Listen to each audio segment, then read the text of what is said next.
President Donald Trump's most monstrous policy is finally becoming a reality.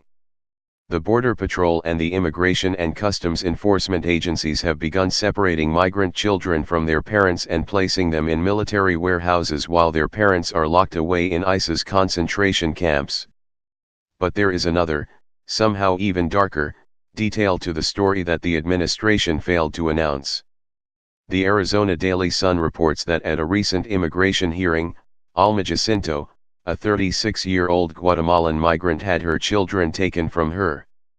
The Arizona Daily Sun reports that at a recent immigration hearing, Alma Jacinto, a 36-year-old Guatemalan migrant, had her children taken from her. Jacinto was sentenced to prison for illegally crossing the border, and she has no idea when she's going to see her kids again, who are 8 and 11 years old.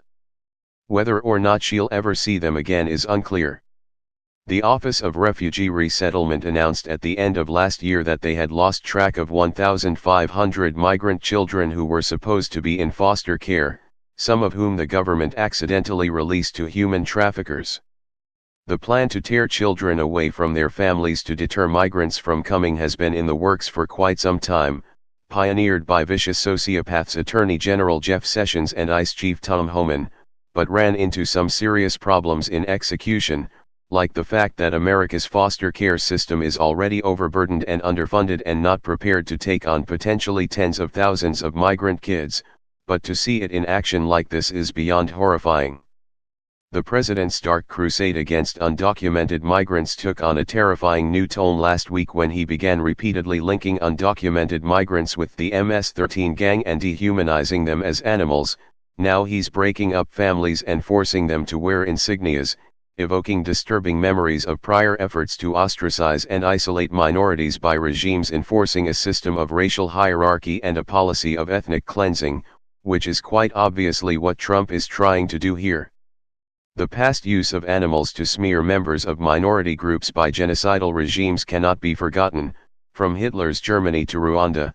The use of this kind of language to strip people's humanity away and thus break down the moral and ethical barriers that prevent people from killing each other has proven to be a horrifyingly successful tactic. It is a very short step from MS-13 are animals to Hondurans are animals to Hispanic people of color are animals.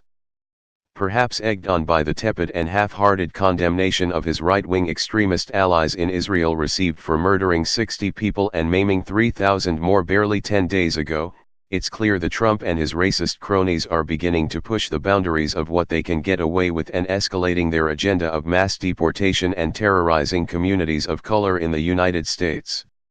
If the United States has one shred of the moral fortitude that liberals like to pretend it does, we as a people cannot and will not tolerate this.